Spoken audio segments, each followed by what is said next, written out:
Começando mais um estudo do livro do Apocalipse.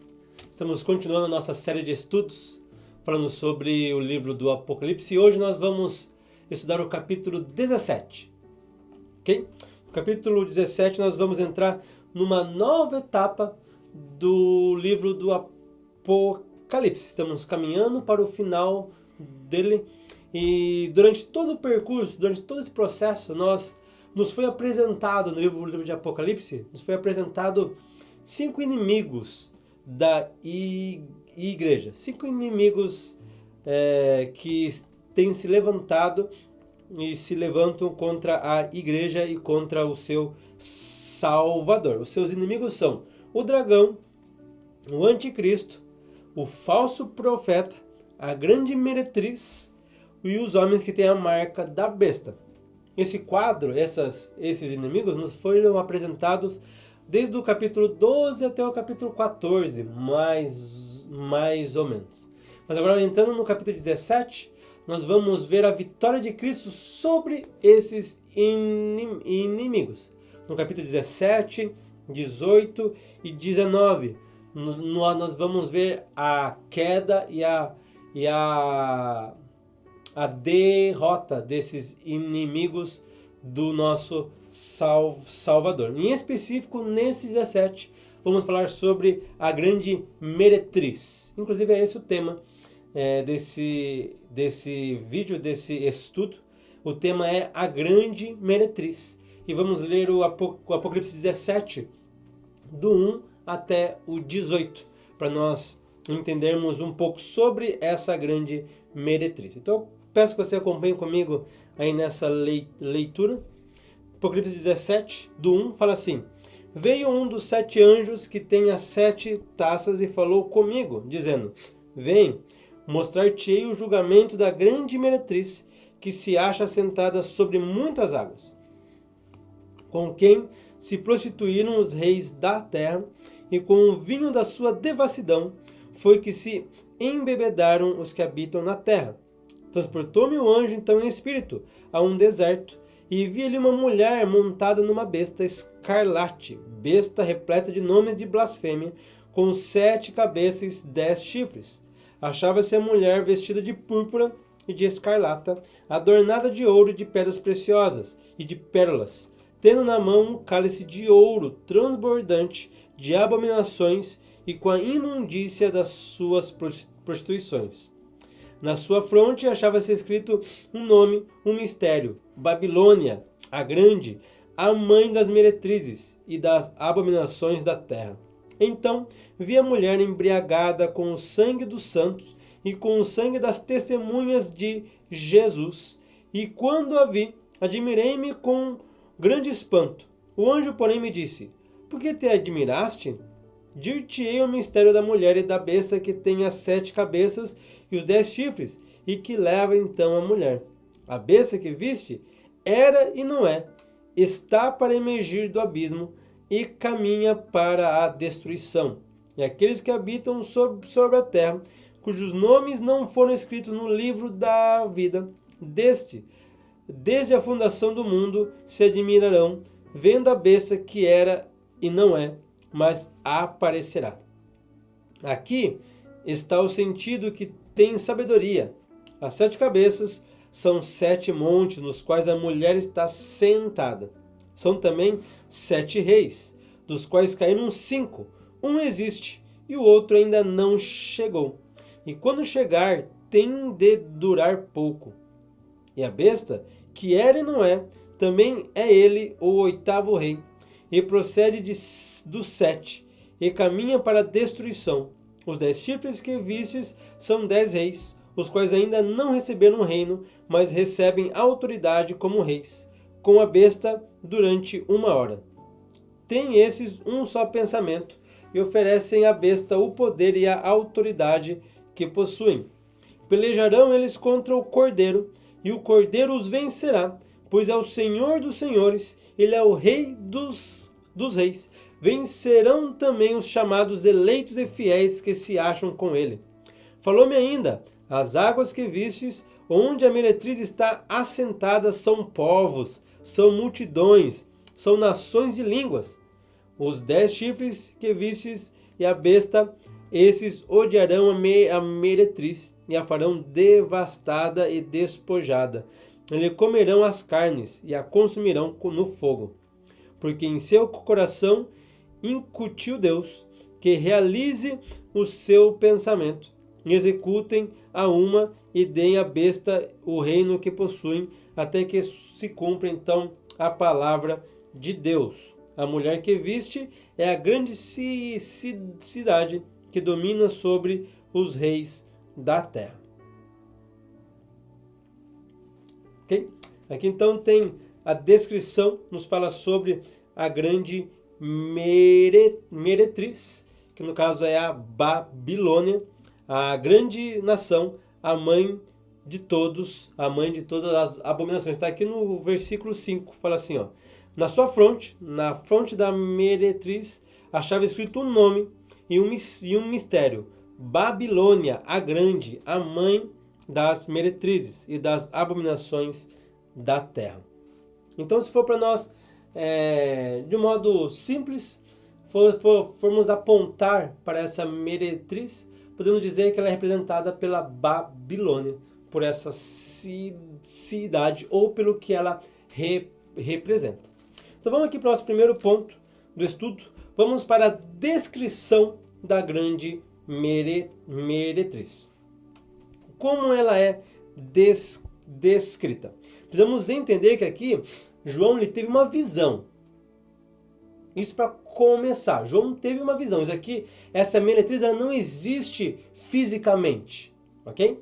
É uma visão, é uma figura, é um símbolo, é um simbolismo. Não existe uma grande meretriz. Existe esse simbolismo de um adultério, de algo que deveria ser e não é, e foi adulterado por causa do pecado, por causa da concupiscência humana, por causa das consequências do pecado original, por causa da maldade do mundo. Então, algo está deturpado, algo foi adulterado, algo não está como deveria estar. Essa é a representação da grande meretriz. Entendemos então que essa grande meretriz ela faz um contraste com a noiva. Enquanto a noiva ela é perfeita, enquanto a noiva ela está no local certo, enquanto a noiva ela está onde ela deveria estar, a grande meretriz ela está adulterada. Ela está no local errado. Não é assim que Deus fez para que ela fosse. Ela não deveria ser desse modo, mas ela é. Então isso nos fala sobre o mundo, nos fala sobre a sociedade, sobre o sistema do mundo. A grande meretriz, ela é o mundo. A grande meretriz representa o mundo e como ele está deturpado, o quanto ele está fora do contexto. Em contrapartida, em oposição, está a noiva de Cristo, que é a igreja de Cristo, que é aqueles que habitam no reino dos céus, que estão no local certo. Deus não criou o homem para ter a vida que ele tem hoje. Deus não criou a humanidade para ser como ele é hoje. Tudo que a humanidade é hoje, tudo que a humanidade oferece hoje é deturpado, é adulterado por causa do pecado, por causa do mal que está dentro do homem, dentro da humanidade. Então Jesus vem para resgatar isso. Jesus vem então para fazer com que esse mundo e essas pessoas que vivem dentro dessa cultura do pecado seja transformado na noiva de Cristo. Então estejam no local certo e ajam do modo certo e saiam desse adultério. Esse é o contraste entre a grande meretriz e a noiva de Cristo. Mas nós vamos aqui então descrever a grande meretriz. Então vamos descrever sobre o mundo. Vamos descrever sobre esse mundo caótico que vive longe de Deus. Então nós entendemos que essa grande meretriz ela é conhecida pela sua influência mundial. É que nós vimos aqui no versículo 1 até o versículo 15. Nós não vamos ler porque o versículo completo nós acabamos de ler. Mas ali nós entendemos que ela tem uma influência mundial. Todos os povos a ouvem. Aqui no final, bem no versículo 15 fala assim: falou-me ainda o anjo, as águas que vistes, que estavam debaixo da meretriz, aonde ela está sentada, são povos, são multidões, são nações, são línguas. Abrange todo mundo jaz no maligno. Todo mundo está debaixo dessa influência da grande meretriz, está debaixo dessa influência maligna que o mundo impõe sobre ela, e o mundo então caminha debaixo dessa sociedade e tem que se adequar a essa sociedade que anda longe, afastada de Deus. Essa sociedade que tem uma cultura adulterada, uma cultura que não segue o plano original de Deus. Então, dentro desse poder, dentro dessa influência mundial, estão as religiões, estão as políticas, estão as filosofias, está o estilo de vida, a cultura de cada país, de cada nação, o modo como as pessoas se comportam. Todo mundo caminha debaixo dessa autoridade, dessa influência da grande meretriz. Também nós vemos também que essa grande meretriz ela é conhecida pela sua riqueza. No versículo 4 nos fala que ela está vestida de escarlate, fala que ela é adornada por ouro, por pedras preciosas. Então, fala do quê? Fala sobre ela segurando um cálice de ouro na mão. É isso que o mundo pode nos oferecer, é isso que o mundo oferece, é isso que o mundo corre atrás, riqueza. Corre atrás de riqueza, e corre atrás de status, e corre atrás de ter mais, e ser mais, e ter cada vez mais. Quanto mais dinheiro, mais poder tem. Não é à toa que quando Jesus foi falar sobre dinheiro, ele falou: não busquem as riquezas desse mundo, porque é isso que esse mundo faz, eles buscam riquezas. E a meretriz oferece isso.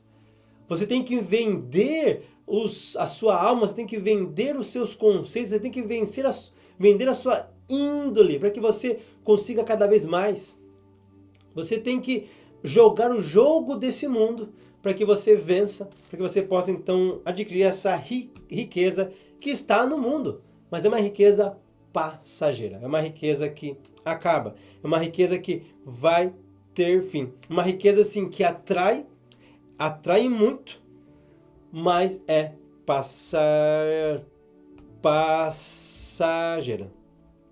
Quando nós entendemos que o mundo e tudo que ele nos oferece passa, então nós passamos a entender o quanto esses prazeres eles não têm um valor.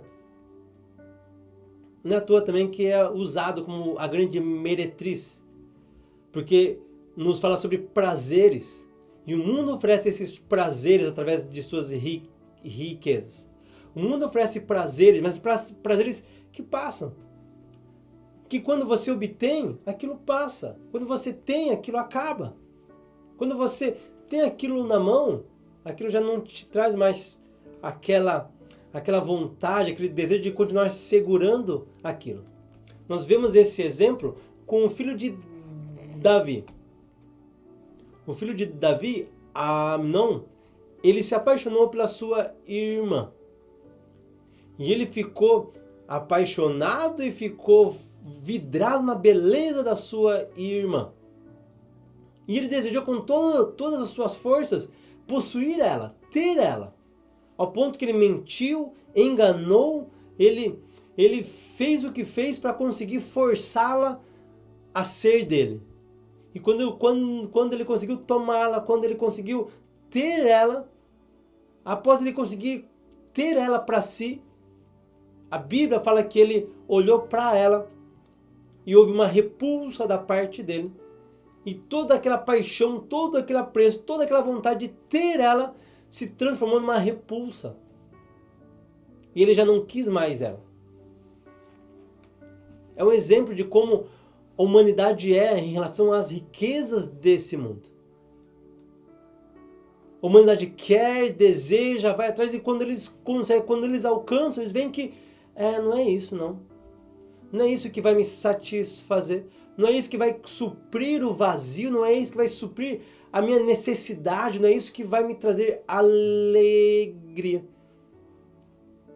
Então gera essa repulsa pelas riquezas da meretriz, que promete prazeres, que promete uma vida boa, que promete alegria, mas no final só traz frustração, e no final só traz dor, no final não traz nada de bom. A grande meretriz também ela é conhecida pela sua sedução. Ela seduz.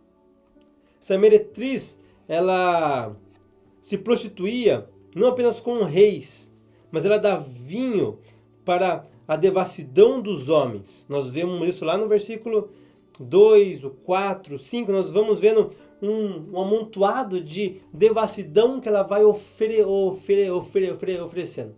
Um amontoado de devassidão que ela vai entregando. Um amontoado de coisas que seduz o homem. E isso é para os nossos dias atuais. O mundo quer seduzir o homem, quer seduzir o corpo, quer seduzir a vontade humana. Com pornografia, luxo, fama, poder, com concupiscências da carne, fazendo com que a soberba dos olhos, o desejo dos olhos sejam supridos. Ela promete isso. Ela seduz, ela sabe como chegar no desejo da humanidade. Sabe o que a humanidade deseja e ela oferece aquilo. Nós vemos essa facilidade de entender o desejo do homem, o desejo do ser humano, quando a serpente ofereceu o fruto para Eva. No final de toda a barganha que a serpente fez com a Eva, de toda a conversa, a Bíblia nos fala que então Eva olhou para aquela árvore e viu que aquilo era desejoso, era atraente, era bonito aos olhos. Ela trazia um desejo de ter conhecimento. Eva foi seduzida. E essa sedução, ela está no mundo hoje e seduz o homem, seduz a humanidade, seduz a igreja. Igreja, se não se posicionar, a igreja, se não se cuidar, também é seduzida por esse mundo. Porque esse mundo, ele é atraente aos nossos olhos. Ele é atraente ao que nós estamos olhando. Por isso que nós precisamos tomar cuidado e andar não pelo que nós vemos, mas andar por fé. Andar não pelo que nossos olhos olham e desejam, mas andar pela nossa fé, sabendo que o que esse mundo oferece nem se compara com tudo que Deus oferece para nós no reino dele. Mas esse reino não é visível. Esse reino é chegado a nós, mas esse reino ainda não é visível. Precisamos andar por fé, andar nesse reino e esperando então um dia que nós vamos estar completamente dentro desse reino com Deus nos céus, onde então nós vamos ver, e então vamos ver que nenhum olho jamais imaginou ver, vamos ouvir o que nenhum ouvido jamais imaginou ouvir, vamos presenciar o que nenhum coração humano sequer imaginou existir, vamos ver isso no céu, vamos desfrutar isso no céu. Então, por mais que a meretriz possa seduzir a humanidade, possa seduzir o homem, possa seduzir a igreja, aqueles que têm os olhos fixos em Cristo não caem nessa sedução.